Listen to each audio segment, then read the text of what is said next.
اور آج وہی کوفہ ہے، وہی دیوار و در ہے، اور وہی زینب ہے، اور آج زینب کے ساتھ حسین ابن علی کا کٹا ہوا سر ہے۔ پرانے کپڑوں میں ملبوس حضرت زینب سلام اللہ علیہ آج اسی کوفے میں داخل ہوئی ہیں۔ دارالامارت کے ایک کونے میں تشریف فرما ہیں کہ ابن زیاد پوچھتا ہے یہ خاتون کون ہے؟ حضرت زینب خاموش رہیں۔ اس نے دوسری مرتبہ پوچھا، آپ پھر خاموش رہیں۔ تیسری مرتبہ پوچھا، آپ پھر خاموش رہیں۔ پھر ایک لونڈی نے بتایا یہ زینب بنت علی ہیں۔ تو اس کے سامنے حضرت امام حسین کا کٹا ہوا سر پڑا تھا، اور وہ حضرت زینب سے مخاطب ہو کے کہنے لگا کہ اللہ نے تمہیں شکست دی اور یزید بن معاویہ کو فتح عطا کی۔ تو حضرت زینب سلام اللہ علیہ پھر دربار ابن زیاد میں ایک خوبصورت خطبہ عطا کیا۔ زینب بول رہی تھی، لگ رہا تھا مولا کائنات بول رہے ہیں۔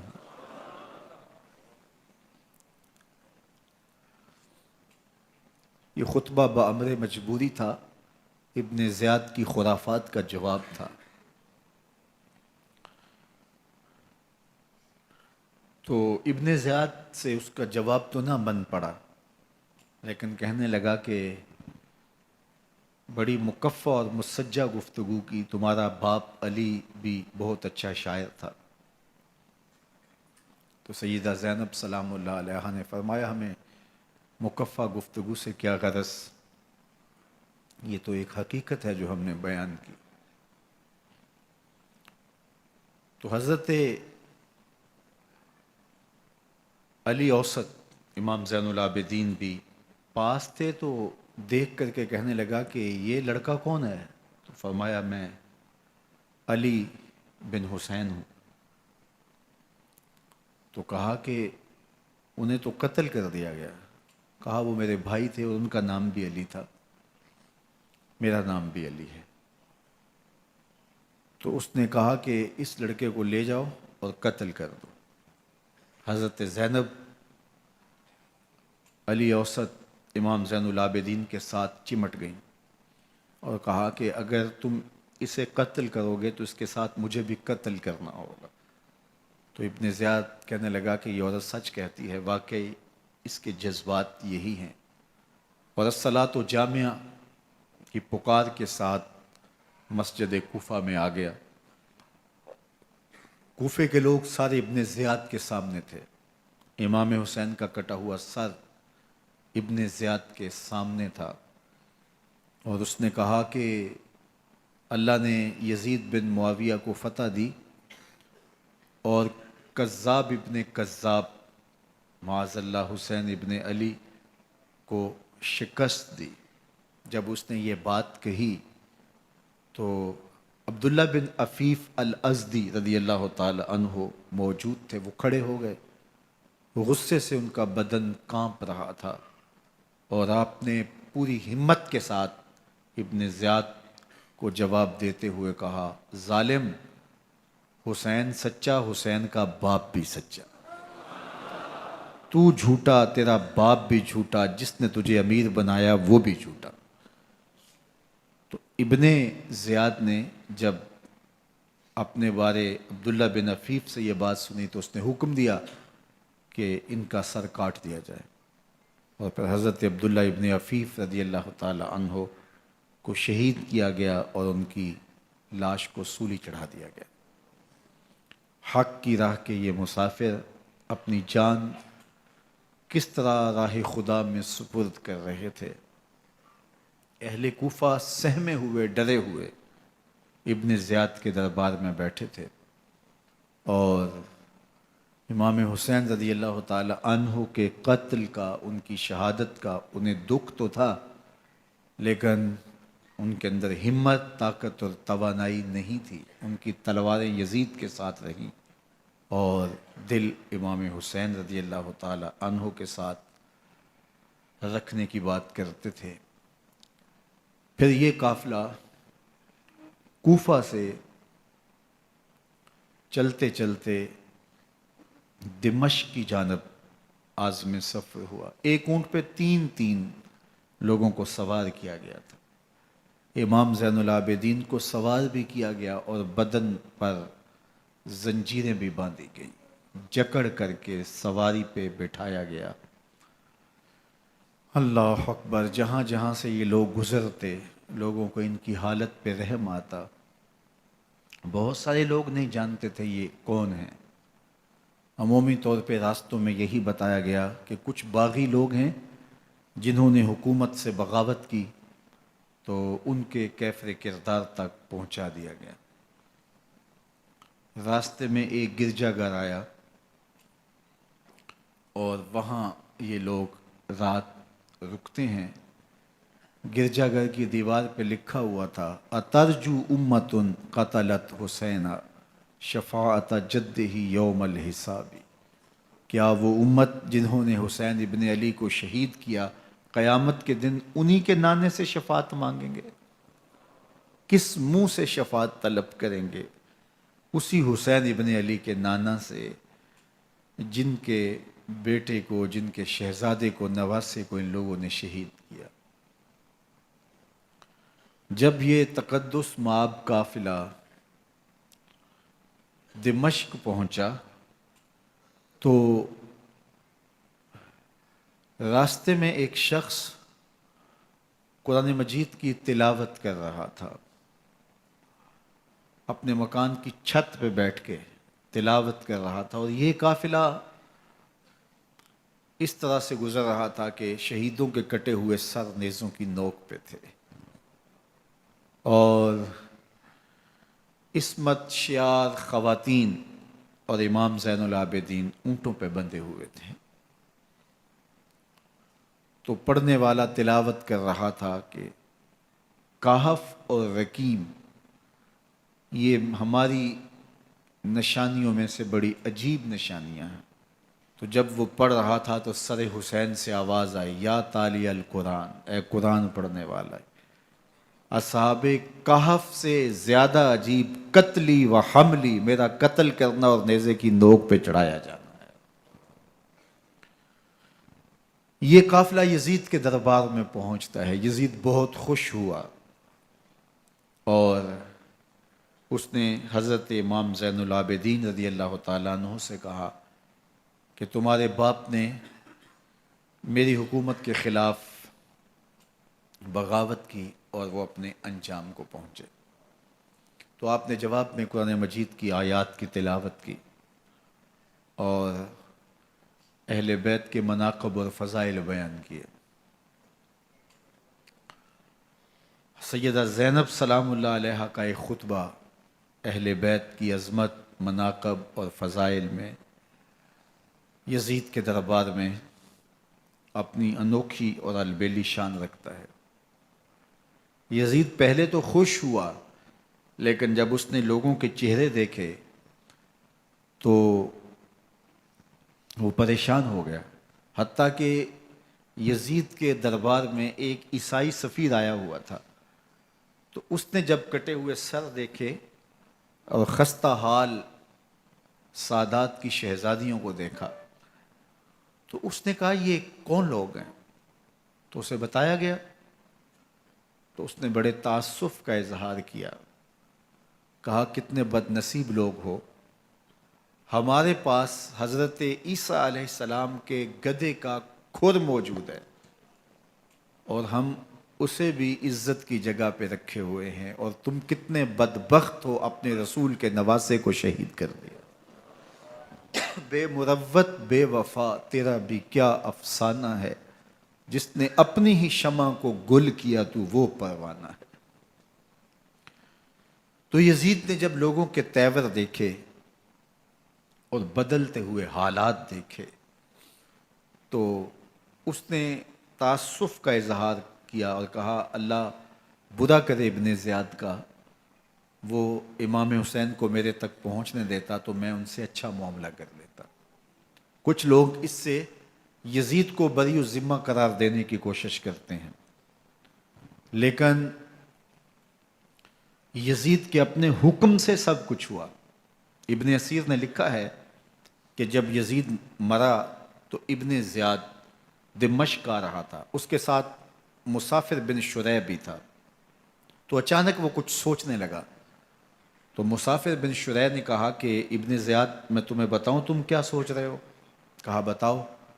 کہا تم یہ سوچ رہے ہو کہ میں نے نواسہ رسول کو شہید کیوں کیا؟ تو کہنے لگا کہ یہ مجھے یزید کا حکم تھا، اور اگر میں نواسہ رسول کو شہید نہ کرتا تو وہ مجھے قتل کر دیتا۔ اور جب مسلم بن عقبہ کو مدینہ المنورہ کی حرمت کو پامال کرنے کے لیے اور حضرت عبداللہ ابن زبیر رضی اللہ تعالیٰ عنہ کی خلافت کے اعلان کے بعد مکہ المکرمہ پر حملے کے لیے جو یزید نے بھیجا، تو اس سے قبل اس نے ابن زیاد کو کہا کہ یہ کام تم کرو۔ تو ابن زیاد نے جو جواب دیا وہ یہ تھا کہ میں تمہارے کہنے پہ پہلے ہی نواسہ رسول کو شہید کر چکا ہوں، اب نواسہ رسول کو شہید کرنا اور کعبۃ اللہ کی حرمت کو پامال کرنا، یہ دو چیزیں میں جمع نہیں کروں گا، اور اس نے بادشاہ کے حکم کا انکار کر دیا۔ تو یزید نے امام حسین رضی اللہ تعالیٰ عنہ کی شہادت کا حکم دیا تھا ابن زیاد کو، اور یہ دو گواہیاں میں نے ابن زیاد سے آپ کے سامنے رکھی۔ باقی اس کا یہ سیاسی پینترا کہ وہ تعصب کا اظہار کرے، تو قاتل کی پشیمانی مقتول کی اہمیت تو بڑھا سکتی ہے، لیکن قاتل کے دامن سے قتل کا داغ نہیں دھو سکتی۔ تو حضرت امام حسین رضی اللہ تعالی عنہ کا قتل یزید کو اب نظر آ رہا تھا مجھے بہت مہنگا پڑے گا، آخرت تو برباد ہوئی ہی ہوئی، دنیا بھی میں نے برباد کر لی، اور میری حکومت بھی مستحکم نہیں رہ سکے گی۔ تو اب اس نے یہ کہنا شروع کر دیا کہ خدا برا کرے ابن مرجانہ کا کہ وہ راستہ دے دیتا اور امام حسین کو میرے تک پہنچ دیتا۔ حضرت امام زین العابدین سے اب وہ لجاجت کرنے لگا اور کہنے لگا کہ حضرت آپ کچھ ارشاد فرمائیے۔ تو آپ نے تین چیزیں ارشاد کی۔ آپ نے فرمایا ایک تو ہمیں خیریت سے مدینے بھیج دو، اور دوسری بات کہ قاتلان حسین کو ان کے کیفر کردار تک پہنچاؤ، اور تیسری بات مجھے دمشق کی جامعہ مسجد میں خطبہ جمعہ کی اجازت دو۔ اس نے کہا کہ خطبہ جمعہ کی اجازت بھی دیتا ہوں، آپ کو خیریت سے مدینہ المنورہ بھی روانہ کر دیا جائے گا، لیکن قاتلان حسین کو کیفر کردار تک پہنچانا یہ میرے بس میں نہیں ہے، یہ ممکن نہیں ہے۔ اب مجھے بتائیے، حاکم وقت ہو اور اتنا بڑا سانحہ اور واقعہ ہو گیا ہو، تو وہ وہیں کھڑے کھڑے معذرت کر لے کہ یہ اس بات کو رہنے دو، تو اس کا مطلب سمجھنے میں کسی بھی باشعور شخص کو دیر نہیں لگتی۔ اسے چاہیے تھا کہ وہ کہتا کہ میں اس کی تحقیق کروا کے جو بھی مجرم ہے وہ کیفر کردار تک پہنچے گا، اور آپ نہ بھی کہتے تو یہ میں کرتا چونکہ میں حاکم وقت ہوں۔ لیکن اس نے فوراً کہا کہ یہ ممکن نہیں ہے، تو اس کا مطلب کیا کہ مجرم میں خود ہوں، تو میں اس سے جو ہے وہ بچنا چاہتا ہوں۔ تو اس نے حضرت امام زین العابدین کو کہا دو شرطیں تو قبول ہیں، لیکن یہ تیسری شرط قبول نہیں ہے اور یہ ممکن نہیں ہے۔ تو یہ واضح اس بات کا اشارہ ہے کہ یزید کے حکم سے، اس کی منشا سے اور اس کے کہنے سے حضرت امام کو شہید کیا گیا، اور اس نے حضرت امام حسین رضی اللہ تعالی عنہ کے مبارک لبوں پر چھڑیاں بھی ماری اور آپ کے دانتوں پر ضربیں لگائیں چھڑیوں کی۔ وہ تو ایک صحابی وہاں موجود تھے جو کھڑے ہو گئے، انہوں نے کہا ارفع ھذا القدیب عن ھاتین الشفتین، ان ہونٹوں سے چھڑی ہٹا لے، میں نے ان آنکھوں سے رسول اللہ کو یہ ہونٹ چومتے ہوئے دیکھا ہے۔ جس طرح ابن زیاد کے دربار میں ہوا تو یہاں بھی ہوا۔ اللہ اکبر۔ تو یزید اپنے تئیں خوش تھا، لیکن لوگوں کے احتجاج کی سکت نہیں لا سکتا تھا کہ نواسہ رسول کو شہید کر دیا گیا، تو وہ یوں اپنی بات کو چھپانا چاہتا تھا، اور بات ابن مرجانہ ابن زیاد پہ ڈالنا چاہتا، لیکن ابن زیاد کہتا ہے کہ اگر یزید کے کہنے پہ میں امام حسین کو قتل نہ کرتا تو میں قتل کر دیا جاتا، اور میں غزوہ کعبہ اور قتل امام حسین دونوں کو جمع نہیں کر سکتا، لہٰذا اب میں یزید کا یہ حکم نہیں مانوں گا، اس نے پہلے مجھ سے بہت بڑی زیادتی کروائی ہے۔ یہ تاریخ کی معتبر کتابوں کے اندر موجود ہے۔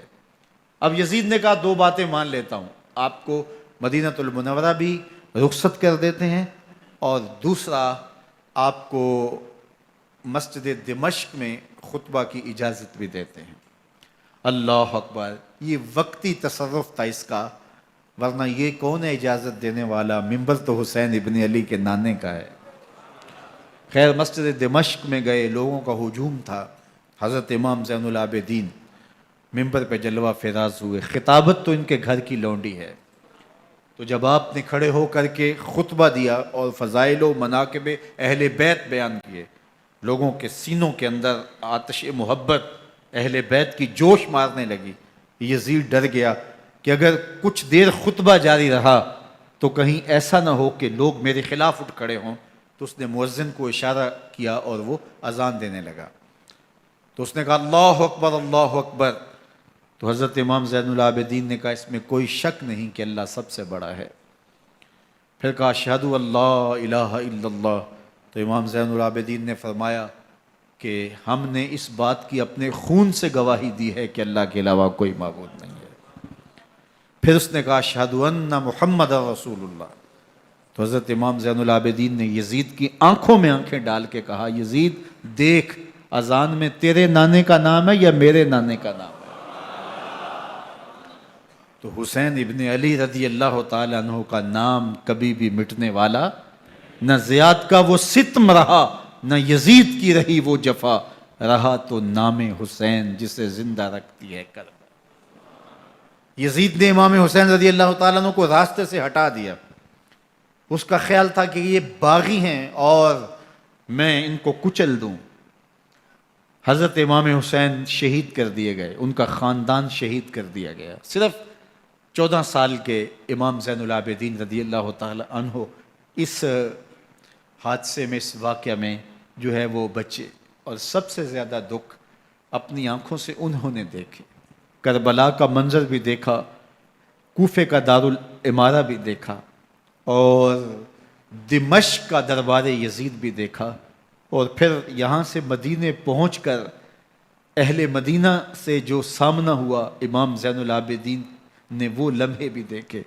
کہتے ہیں اس واقعہ کربلا کے بعد حضرت امام زین العابدین کبھی ہنسے نہیں تھے، جب بھی پانی پینے لگتے تو رو پڑتے، انہیں شاید سکینہ کی پیاس یاد آ جاتی تھی۔ امام زین العابدین کا رنگ زرد ہو جاتا جب کربلا کی یاد آتی، اور بسا اوقات شہر سے وحشت ہونے لگتی اور دور باہر نکل جاتے اور جا کر کے وہاں خیمہ گاڑ لیتے اور مہینہ مہینہ وہاں ذکر و فکر اور عبادت میں لگے رہتے۔ امام زین العابدین کے ہاتھوں میں ہتھ کڑیاں، پاؤں میں زنجیریں، اور اونٹ پہ باندھ کر کے جب حضرت امام زین العابدین کو شہیدوں کی لاشوں کے قریب سے گزارا گیا تو غشی پہ غشی طاری ہو رہی تھی امام زین العابدین پہ، اور وہ گھڑیاں بھی امام زین العابدین پر کتنی دردناک تھیں کہ جب شہزادیاں اونٹوں کے ساتھ باندھی گئی تھی اور امام زین العابدین اپنے بابا کا سر اپنے سامنے چلتا ہوا دیکھتے تھے، اور یہ دردناک لمحے کہ جب رات کی گھڑی آئی تو زینب سلام اللہ علیہ نے دیکھا کہ زین العابدین کے آنسو نہیں تھمتے اور ان کو غشی پہ غشی آتی ہے، تو وہ آگے بڑھ کے ان کو اپنی آغوش میں سمیٹتی ہیں اور کہا زین العابدین کیا ہوا؟ کہا کہ پھپھو جان اگر ہو سکے تو بابا کا سر کچھ دیر کے لیے میری گود میں نہیں آ سکتا ہے۔ وہ وقت بھی امام زین العابدین پہ آتا جب زخم اور درد اور دکھ حد سے تجاوز کرتے ہیں تو زین العابدین مدینہ کی طرف منہ کر لیتے ہیں اور حضور کی بارگاہ میں ہوا کے ہاتھوں پیغام بھیجتے ہیں، ان نلت یا ریح الصبا یوما الی ارض الحرم بلغ سلامی روزتن فیہ النبی المحترمی یا رحمت للعالمین ادرک لزین العابدی محبوس عید الظالمی فی الموکب والمزدحمی۔ امام زین العابدین نے یہ سارا دردناک منظر اپنی آنکھوں سے دیکھا اور یہ سارے دکھ سہے۔ امام زہری کہتے ہیں کہ ولید کے زمانے میں دوبارہ امام زین العابدین کو پکڑ لیا گیا اور ان کے ہاتھوں میں دوبارہ ہتھ کڑیاں اور پاؤں میں بیڑیاں ڈال دی گئیں۔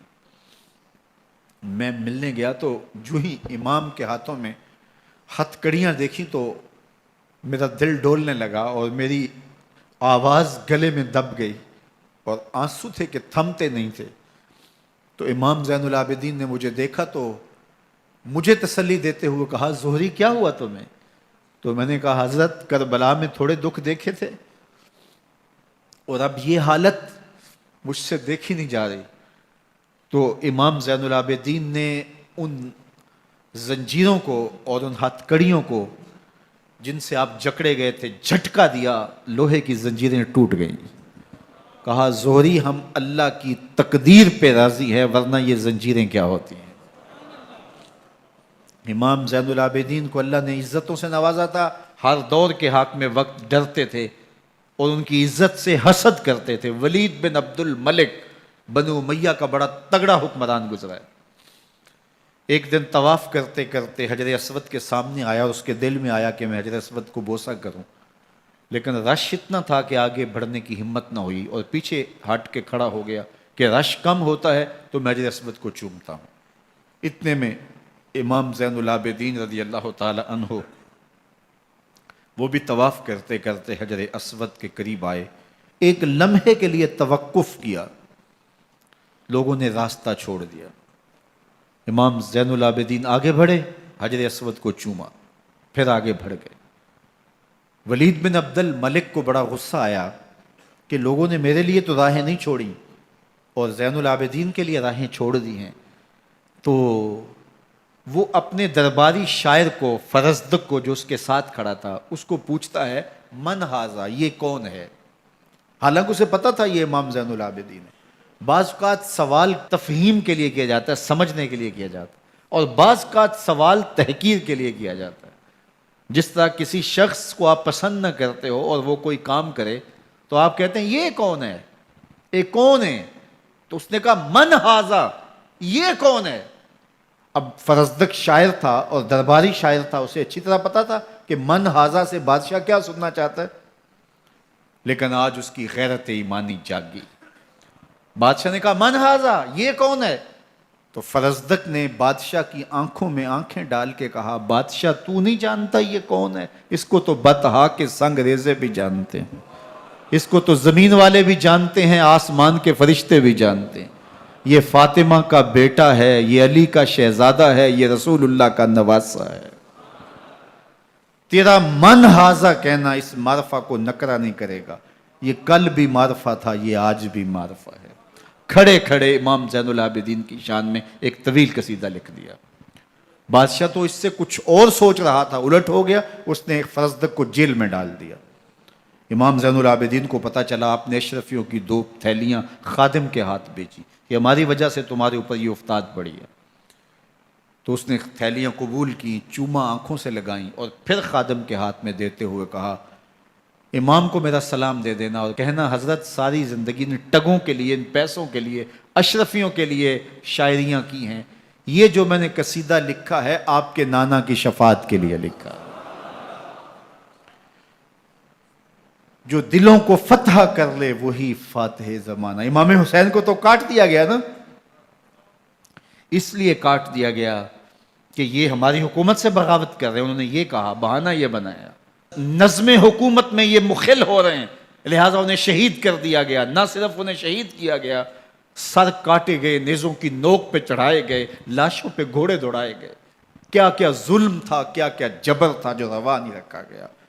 پیاسا رکھا گیا، بھوکا رکھا گیا، 6 ماہ کے بچے بھی نہیں چھوڑے گئے۔ امام حسین جب حضرت علی اصغر کو اپنے ہاتھوں پہ اٹھا کے فرات کے کنارے جا کھڑے ہوئے تو آپ نے اشقیاء سے مخاطب ہو کے کہا کہ تمہاری لڑائی تو مجھ سے ہے، اس 6 ماہ کے بچے نے تمہارا کچھ نہیں بگاڑا۔ چلو سے پانی بھر